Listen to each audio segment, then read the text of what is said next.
รอเขาเสมอเกลียดเธอได้ถึงแค่ทุกสิ่งที่เป็นนี้มันทำใจไม่ไหวสักทีกับความรู้สึกเจ็บลึกที่อยู่ในใจ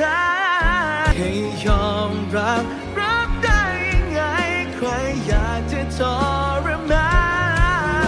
นก็ต้องทนเห็นเขาทำอย่างนั้นสู้ยอมไม่ได้ว่าฉันมันแพ้แล้วพายไม่อา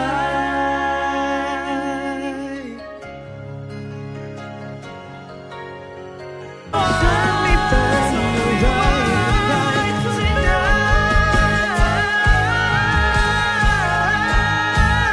อ้อมกอดนั้นให้ยอมรับอะไรไม่อยากจะทรม